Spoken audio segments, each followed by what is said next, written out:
Presidente deposto da Venezuela, Nicolás Maduro, comparece a tribunal de Nova York e diz que é inocente da acusação de narcotraficante.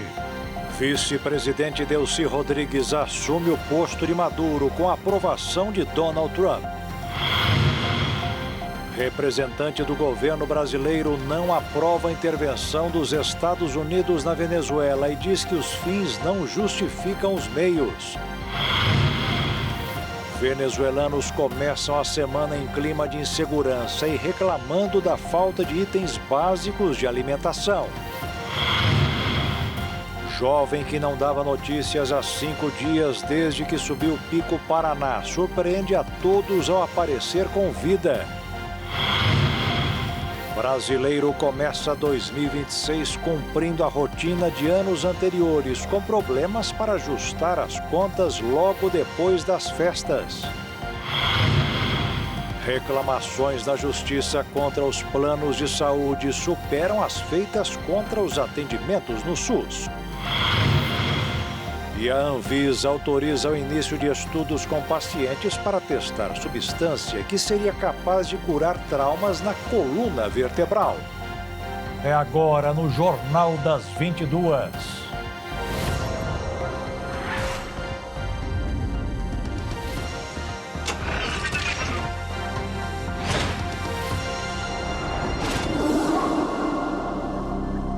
Olá, boa noite. O presidente sequestrado da Venezuela, Nicolás Maduro, e a ex-primeira-dama Cília Flores foram levados hoje a um tribunal em Manhattan, em Nova York. Durante sua primeira audiência desde que foi sequestrado por uma tropa de elite dos Estados Unidos, Nicolás Maduro se declarou inocente das acusações de tráfico de drogas e disse que continua sendo presidente da Venezuela e que é um prisioneiro de guerra. Para sabermos mais sobre a prisão do ex-ditador venezuelano, vamos até Brasília falar com o nosso repórter Bruno Tibério. Boa noite, Bruno.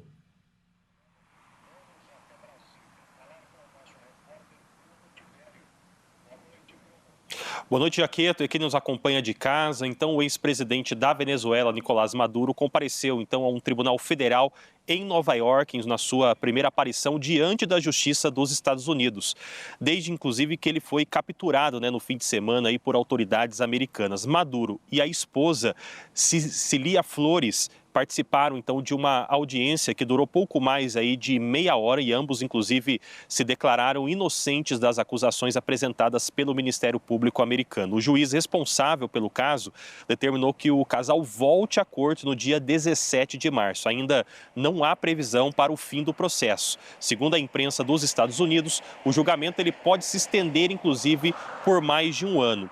Durante a audiência, Maduro ele entrou na sala algemado nos tornozelos, vestindo inclusive o uniforme laranja do sistema prisional, que estava coberto inclusive por uma camisa azul marinho. Ele utilizava fones de ouvido para acompanhar toda a tradução simultânea de tudo aquilo que era falado durante o julgamento. Cília Flores também estava sentada do seu lado, com vestimenta muito semelhante ao do presidente Nicolás Maduro. Inclusive, ao se identificar perante o tribunal, Maduro afirmou em espanhol que ele é o presidente da Venezuela e que ele estaria sendo mantido preso de forma irregular. Em seguida, ele se declarou inocente. Em sua fala, Maduro afirmou que teve acesso às acusações pela primeira vez e disse desconhecer os seus direitos no processo. Ele vai, inclusive, responder a crimes como narcoterrorismo, conspiração para importar cocaína para os Estados Unidos e posse de armas de uso restrito, incluindo metralhadoras e dispositivos destrutivos.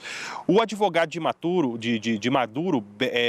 Barry Polak, ele, inclusive, afirmou que existem dúvidas sobre a legalidade da detenção e também classificou o episódio como um possível sequestro militar.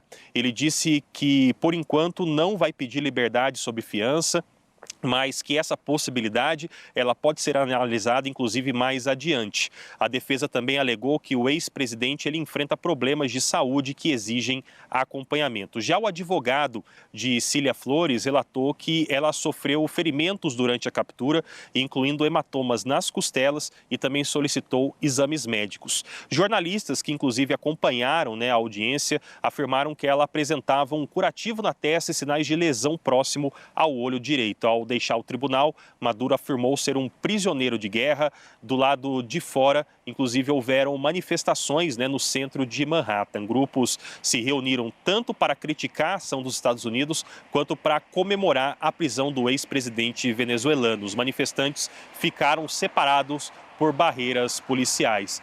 Inclusive, Jaqueta, o deputado Davi Soares, do União de São Paulo, ele comentou sobre a prisão de Nicolás Maduro. Vamos conferir o que disse, então, o deputado federal.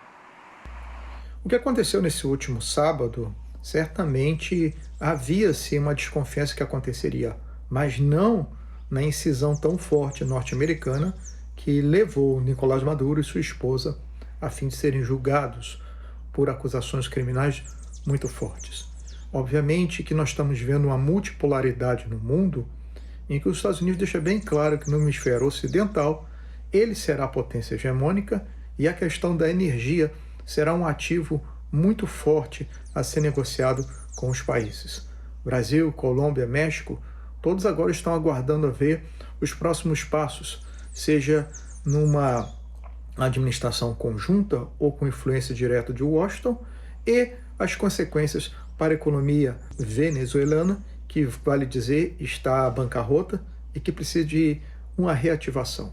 É isso que se propõe os Estados Unidos na ação de entrar reativando a indústria petrolífera, que acaba sendo aí um asset muito forte para os Estados Unidos, e certamente teremos que olhar com calma os próximos passos do governo norte-americano a fim de entender para onde caminhará a América do Sul em 2026.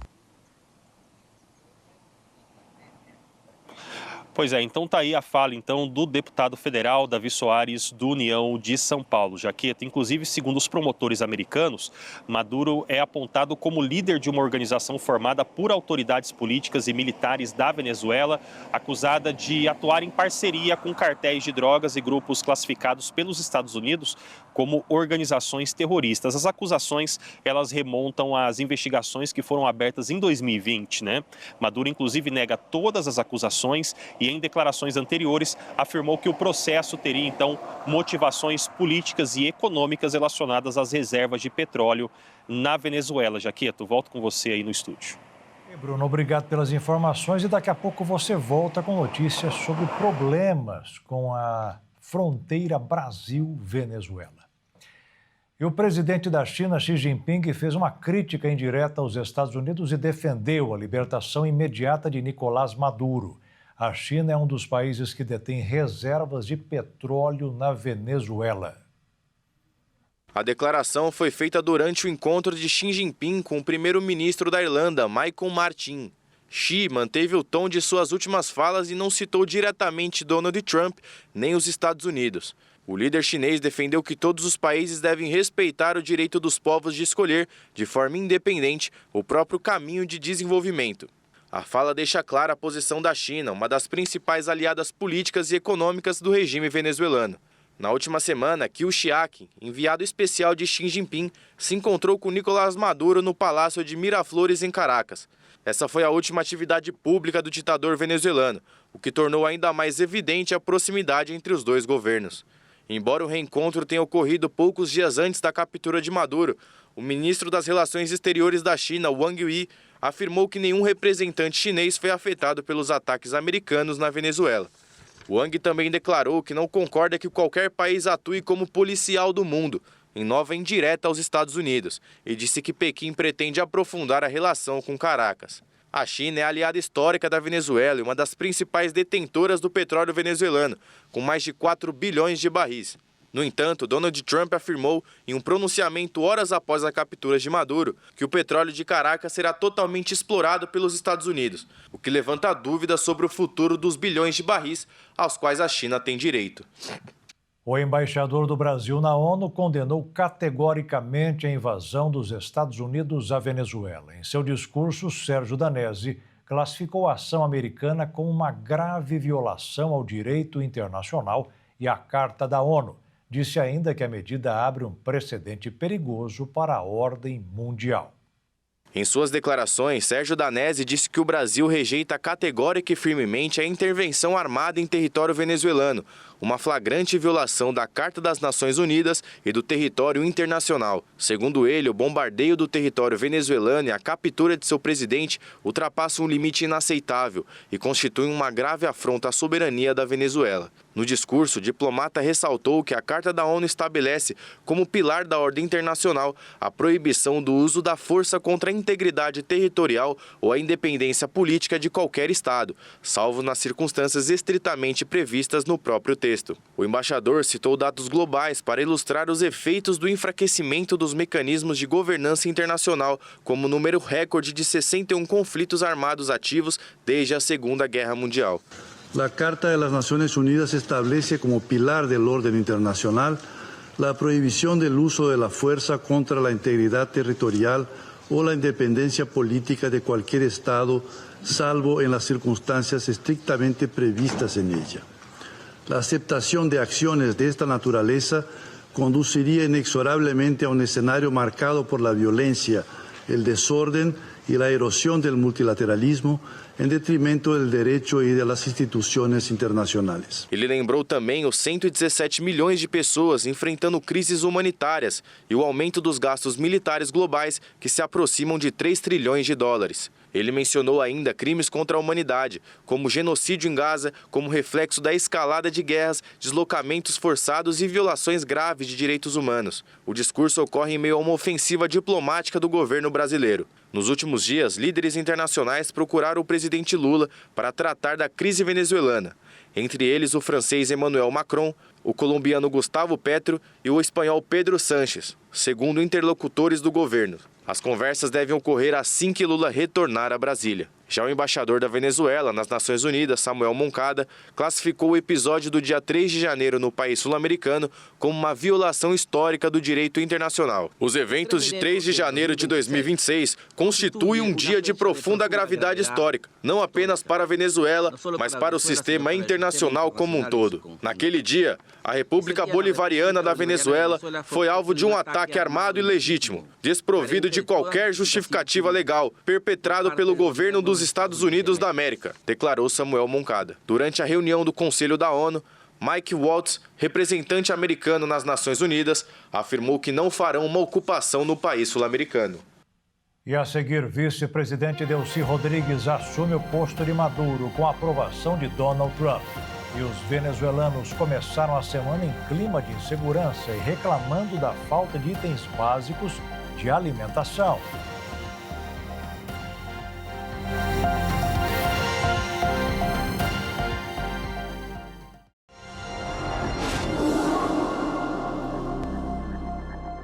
As forças de segurança brasileiras registraram um aumento no fluxo de venezuelanos atravessando a fronteira em Pacaraima. O governo de Roraima reforçou o patrulhamento da Polícia Militar na fronteira do Brasil com a Venezuela e, para reforçar a segurança na região, o Exército e a Aeronáutica intensificaram o policiamento com a chegada de blindados. A medida visa monitorar a única passagem terrestre por veículos entre as duas nações, focando no combate ao tráfico de produtos ilícitos, contrabando e na identificação de foragidos da justiça venezuelana que tentem ingressar em território nacional após a captura de Nicolás Maduro por militares dos Estados Unidos. Vamos voltar a Brasília e falar com o repórter Bruno Tibério para falar da situação na fronteira do Brasil com a Venezuela. Bruno.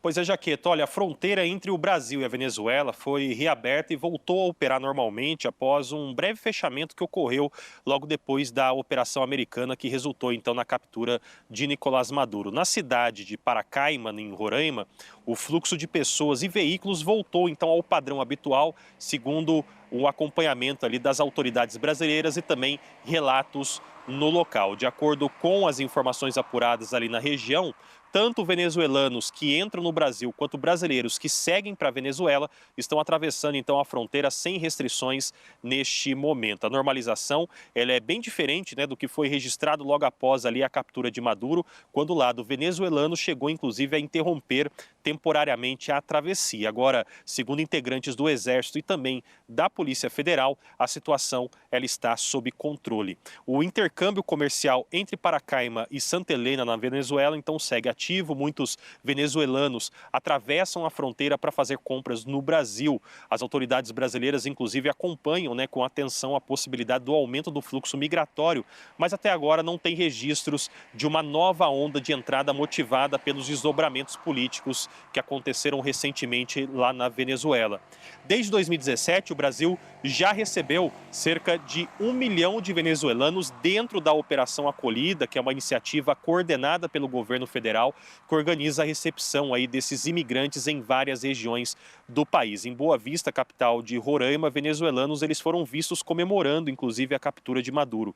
Segundo relatos colhidos no local, o sentimento predominante entre parte da comunidade, inclusive, é de otimismo. Muitos acreditam que a prisão do ex-presidente ele possa abrir caminho, então, para a mudança no cenário político, social e também econômico da Venezuela, muito embora o futuro do país ainda seja considerado bem incerto por essa população. O governo brasileiro informou, inclusive, que segue monitorando a situação de perto e a fronteira, que fica a cerca de 200 quilômetros de Boa Vista, conta, inclusive, com a presença da Polícia Federal, da Força Nacional e também das Forças Armadas, que são responsáveis pelo controle migratório e também pela segurança da região. Jaqueto, volto com você aí no estúdio. Muito obrigado, Bruno, e uma boa noite para você. E a semana começou em clima de insegurança na Venezuela. Nas ruas quase vazias, nem mesmo as pessoas que não gostam do ditador Nicolás Maduro ousaram repetir manifestações. Até porque não é possível saber o que vem pela frente. A alternativa foi garimpar itens básicos nas prateleiras dos supermercados. Após os bombardeios dos Estados Unidos em algumas regiões da Venezuela, ruas e avenidas da capital Caracas amanheceu completamente vazia em meio a casas destruídas. Mas horas depois, alguns relatos publicados por moradores mostravam enormes concentrações de pessoas em estabelecimentos comerciais em pontos espalhados das regiões atingidas. A movimentação atípica de momentos de tranquilidade mostram a instabilidade política e o tremor de uma possível falta de comida. As enormes filas nos supermercados mostram a preocupação em estocar comida. Bem, é basicamente instinto. Passamos 6 anos vivendo em escassez e praticamente em filas 24 horas por dia, um dia inteiro, uma vez por semana. Você acaba repondo o que for necessário. No meu caso, precisamos de ovos, farinha ou carne.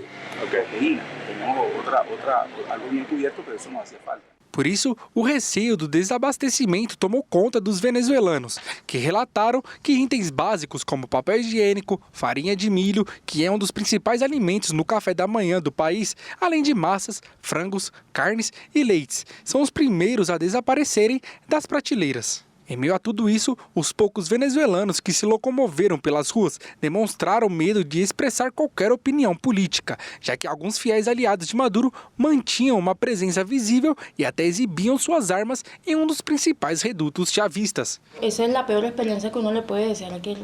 é a pior experiência que alguém poderia desejar a outra pessoa. A quem tenha desejado isso. Mas vocês estão no país, não vivenciam isso. Nós, venezuelanos, que estamos aqui, vivemos isso. Não desejem algo que prejudique os outros, porque estamos vivendo em constante ansiedade. Por quê?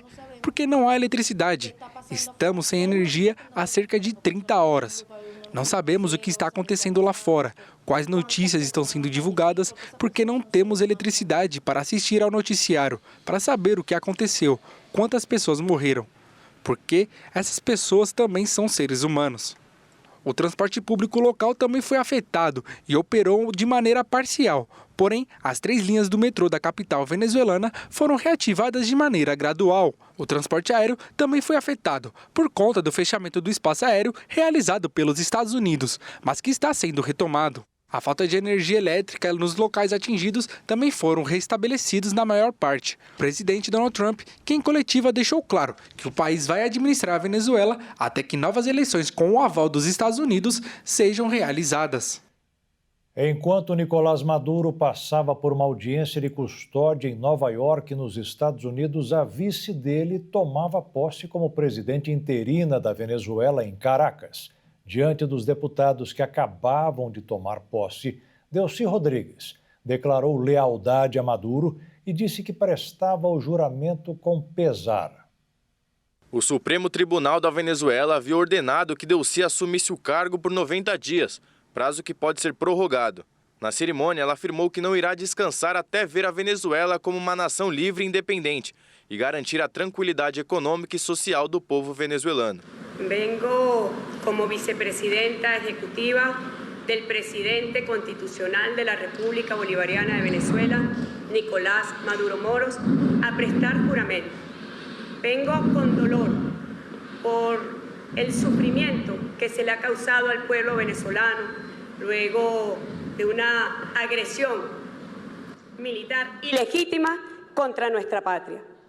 Vengo con dolor por el secuestro de 2 héroes que tenemos de rehenes en los Estados Unidos de Norteamérica, el presidente Nicolás Maduro y la primera combatiente, primera dama de este país, Cilia Flores. O juramento foi tomado pelo irmão de Delcy, o presidente da Assembleia Nacional, Jorge Rodrigues, e acompanhado pelo filho de Nicolás Maduro, o deputado Nicolás Maduro Guerra. No domingo, a líder interina pediu a Donald Trump que Venezuela e Estados Unidos tenham uma relação equilibrada e respeitosa. Delcy se transformou em uma figura importante na cúpula do chavismo. Ela nasceu em Caracas em 18 de maio de 1969 e foi ministra da Comunicação entre 2013 e 2014, além de chanceler entre 2014 e 2017. Formada em Direito em 2017, se tornou presidente da Assembleia Nacional Constituinte. Em 2018, Maduro a nomeou vice-presidente, destacando suas qualidades como mulher corajosa e revolucionária. Desde 2013, ela e seu irmão Jorge Rodrigues ganharam destaque na elite do poder venezuelano, sendo responsáveis por decisões importantes e pela ideologia do regime. Jorge, que também foi vice de Hugo Chávez, tem um histórico familiar ligado à luta socialista. A partir de agosto de 2024, Delcy passou a comandar o Ministério do Petróleo, lidando com as sanções dos Estados Unidos e a indústria petrolífera do país. O presidente dos Estados Unidos, Donald Trump, disse no domingo que se a presidente interina da Venezuela, Delcy Rodrigues, não fizer a coisa certa, pagará um preço alto. A ação do presidente Donald Trump da Venezuela aumentou o clima de apreensão na comunidade internacional. O comandante da maior economia do planeta não está escondendo que outros países estão na sua mira. Donald Trump sempre fala em conquistas, lembrando um antepassado em termos de vocação chamado Alexandre o Grande, que construiu o Império Macedônio, um dos maiores da antiguidade. Assim como Alexandre, o presidente americano não economiza artilharia pesada pelo ar, mar ou terra. Nos últimos 12 meses, os Estados Unidos bombardearam 7 países: Síria, Iraque, Irã, Nigéria, Iêmen, Somália e agora a Venezuela. Ao mesmo tempo, o presidente tira fotos sentado em mesas de negociação para tentar acabar com 2 guerras, da Rússia contra a Ucrânia e de Israel com os palestinos na faixa de Gaza. Afinal, ele acha que merece o Nobel da Paz. Invadir a Venezuela foi, segundo Trump, pelo bem de todos. Vários especialistas já questionaram o ato, que violou muitas leis internacionais. Mas nem Trump, nem os seus assessores concordam com isso, mesmo que as normas estejam em documentos assinados por outros presidentes dos Estados Unidos. Durante a operação para capturar Maduro, a força de elite matou 32 soldados cubanos, que faziam a segurança do agora presidente deposto. E o governo de Cuba já recebeu um aviso para ficar alerta, porque mereceria um castigo. Assim como a Colômbia, que tem no poder, segundo Trump, um presidente que não controla a produção de cocaína enviada aos Estados Unidos. Diante da ameaça, o ex-guerrilheiro Gustavo Petro, que jurou nunca mais pegar em armas, afirmou que neste caso não terá opção. Mais perto das fronteiras americanas, o perigo estaria nas facções criminosas do México, que precisam ser combatidas.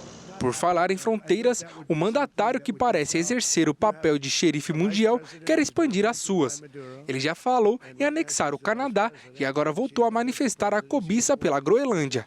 A maior ilha do mundo, além das extensas reservas de petróleo e terras raras, é um local estratégico no Ártico contra a China e a Rússia. Ainda mais pelos caminhos abertos pelos derretimentos das calotas polares causadas pelo efeito estufa, que o presidente americano diz ser besteira. O trabalho será intenso este ano, mas ele acredita que dará tempo para comparecer à cerimônia do Nobel da Paz deste ano em outubro, para o qual ele já se candidatou. E veja a seguir: o jovem que não dava notícias há 5 dias, desde que subiu o Pico Paraná, surpreende a todos ao aparecer com vida. E a maioria dos brasileiros começou 2026 cumprindo a rotina de anos anteriores, com problemas para ajustar as contas logo depois das festas. –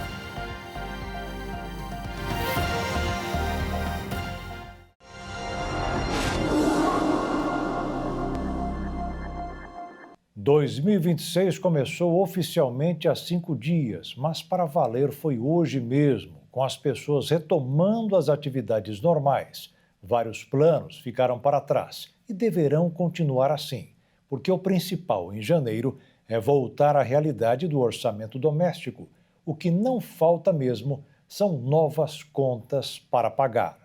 IPTU, IPVA, material escolar, reajustes de mensalidades e as faturas que sobram das festas de fim de ano fazem de janeiro um dos meses mais apertados para o bolso do brasileiro. Segundo educadores financeiros, o problema não está nas contas em si, que se repetem todos os anos, mas na falta de organização prévia. Muitos consumidores usam o dinheiro extra do fim do ano, que chega com o 13º salário, para gastos imediatos e chegam a janeiro sem margem no orçamento, o que aumenta o risco de endividamento. A principal recomendação é conhecer detalhadamente as despesas ao longo do ano e antecipar gastos sazonais. Os contribuintes já podem se preparar para o pagamento do IPTU e do IPVA, que oferecem descontos para quem quitar à vista. Em São Paulo e no Rio de Janeiro, quem antecipar o pagamento do IPVA neste mês ganha 3% de abatimento no valor do tributo.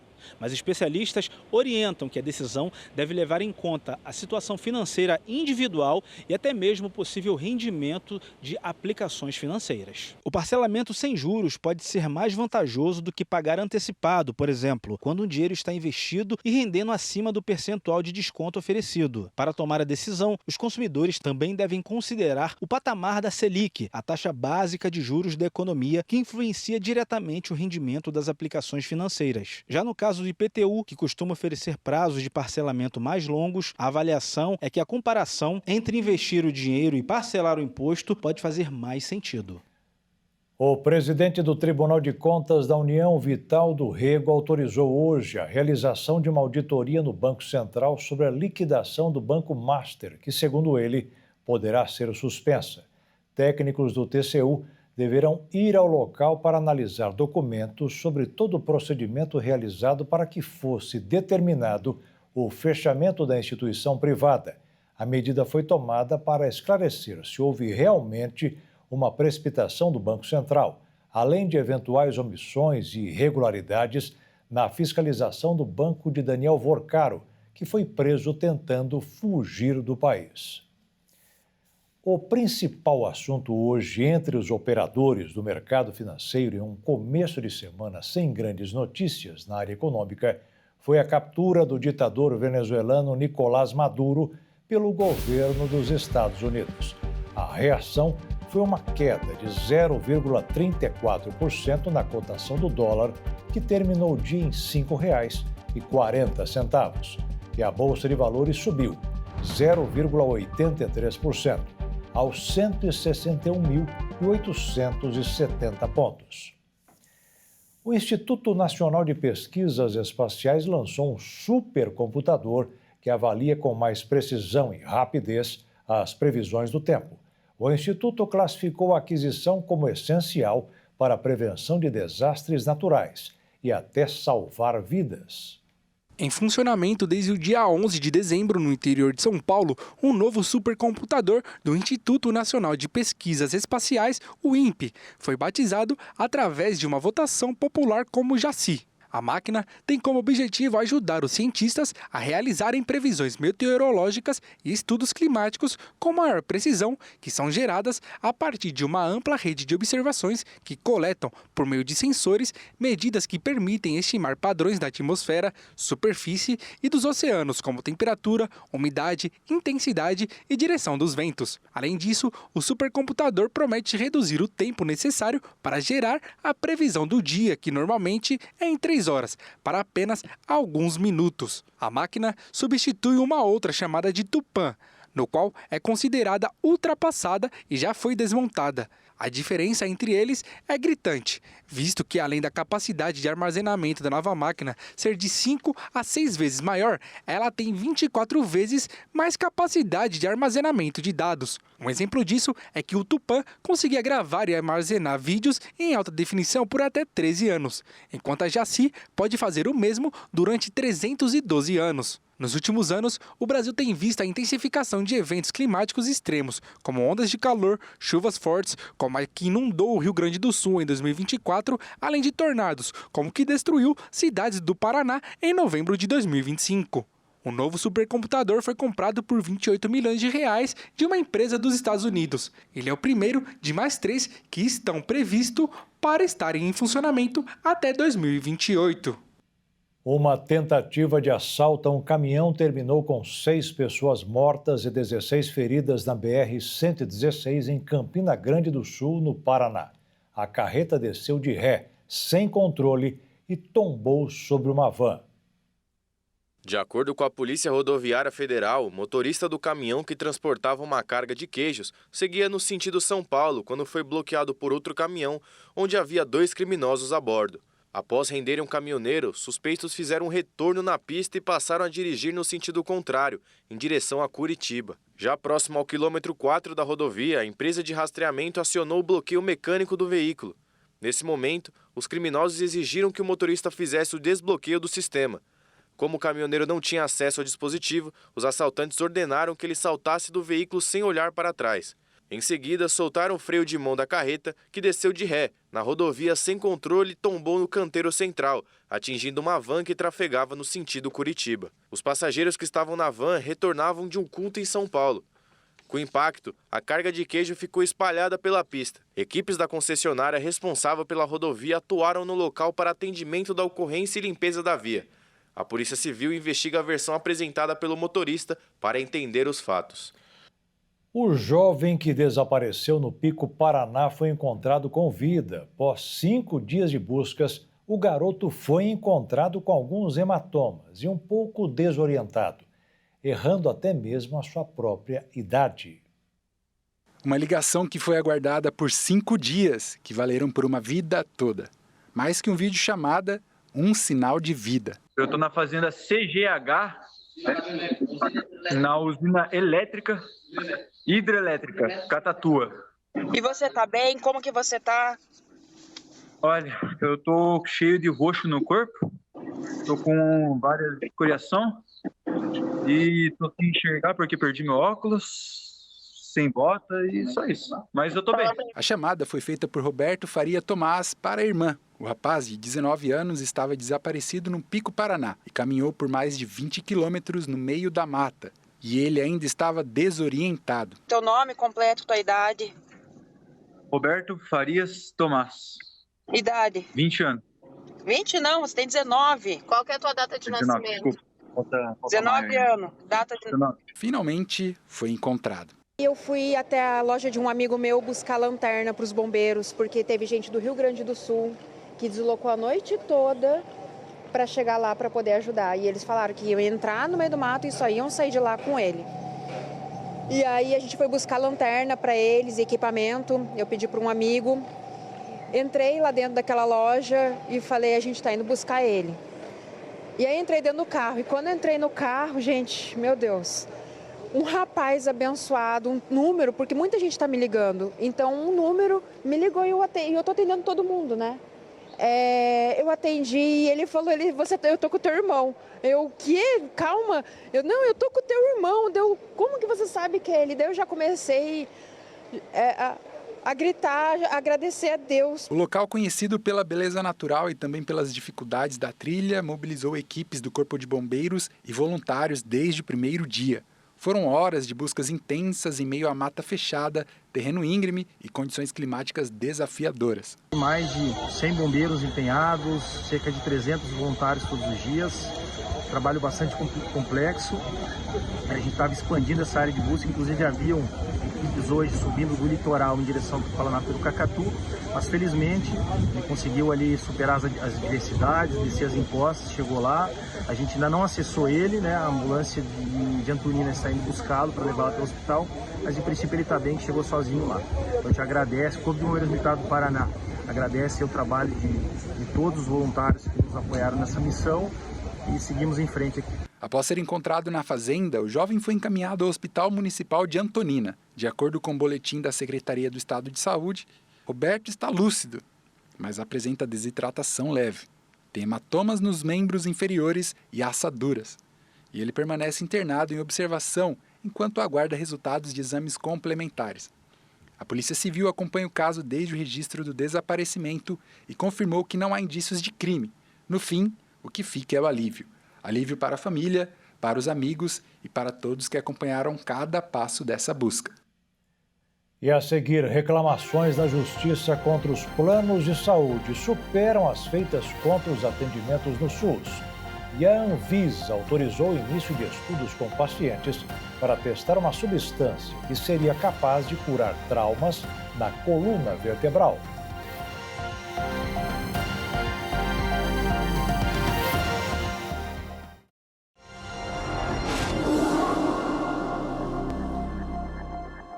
Os Estados Unidos retiraram a própria recomendação de que todas as crianças sejam vacinadas contra 6 doenças.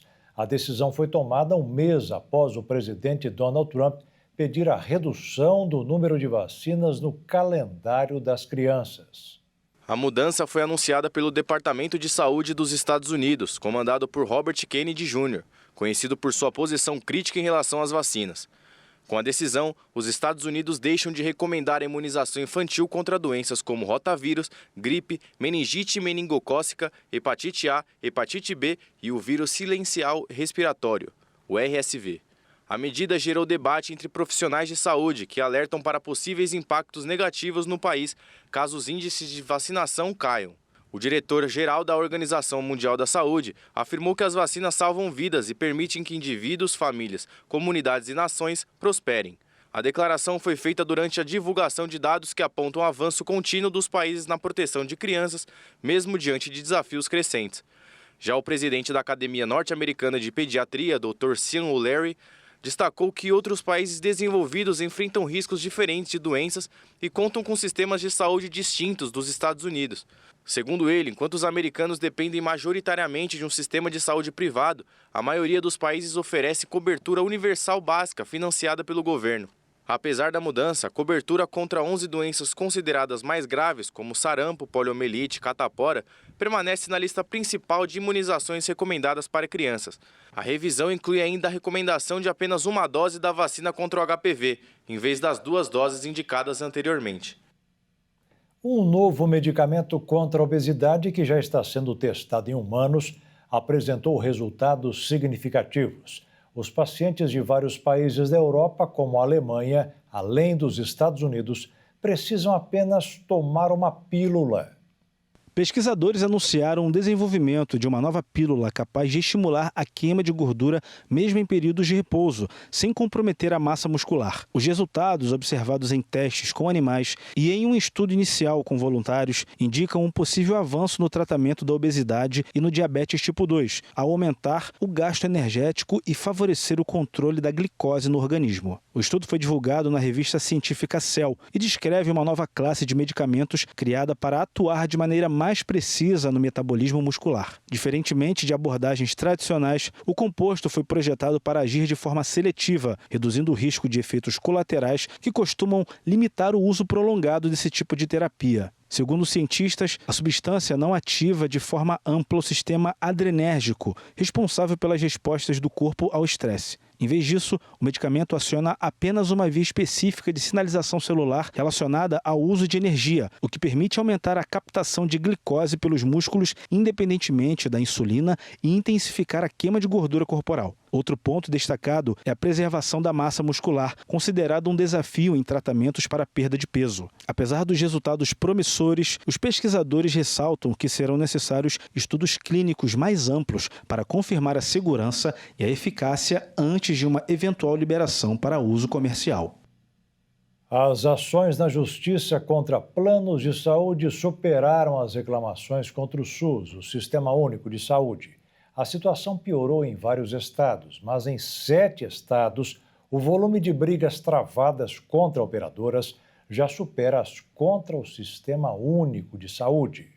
O volume de ações judiciais de consumidores contra planos de saúde já responde por 47% de toda a judicialização da saúde no país. O crescimento é percebido em vários estados. Em 7 deles, as disputas que questionam o serviço prestado por operadoras já superam o número de processos contra o Sistema Único de Saúde, como no Rio de Janeiro, São Paulo e Bahia. O cenário desafia magistrados e pressiona os preços dos contratos, que sofrem reajustes mais severos pelas operadoras numa tentativa de compensar as perdas com os processos. Segundo dados do Conselho Nacional de Justiça, até o fim de outubro de 2025, consumidores levaram aos tribunais mais de 280 mil ações contra operadoras de planos de saúde. Em alguns estados, a discrepância entre o volume de processos contra o SUS e contra operadoras se destaca. Especialistas apontam que a maioria das ações são por recusa de tratamento, portabilidades negadas e reajustes abusivos. Segundo eles, os canais de diálogo com as operadoras são insuficientes. Reclamações de demandas não resolvidas e sequer respondidas pelos saques de operadoras lideram as reclamações de usuários contra o setor na plataforma consumidor.gov. A Agência Nacional de Saúde não monitora a produtividade das centrais de atendimento das operadoras, apenas das ouvidorias. No ano passado, apenas 25% dos 111 mil requerimentos feitos por usuários nos canais para reanálise assistencial, quando a negativa inicial de um procedimento, foram revertidas pelas operadoras. Além disso, o documento da ANS aponta que, em média, operadores de grande porte têm apenas 7 profissionais atuando em ouvidorias. Com o elevado número de ações na justiça contra os planos de saúde e o SUS, tribunais de 12 estados já têm varas ou núcleos com juízes dedicados exclusivamente a disputas entre usuários e a saúde suplementar ou pública. Em outros 2 estados, há projetos sendo desenvolvidos nesse sentido. Essa foi a forma que a justiça encontrou de dar conta da crescente demanda da população. Uma iniciativa recente implementou uma plataforma de inteligência artificial pré-processual que, com base em estatísticas da justiça, mostra para as partes envolvidas na disputa quais as chances de aquela ação dar certo, o que acaba estimulando uma solução consensual. A medicina alcançou um marco histórico para a doença que destrói os neurônios e causa enfraquecimento muscular. Pesquisadores desenvolveram um método para identificar em um exame de sangue, com precisão quase total, a presença da esclerose lateral. A medicina moderna alcança um marco histórico e emocionante no combate às doenças neurodegenerativas, com a chegada de um método revolucionário para o diagnóstico da esclerose lateral amiotrófica, a ELA.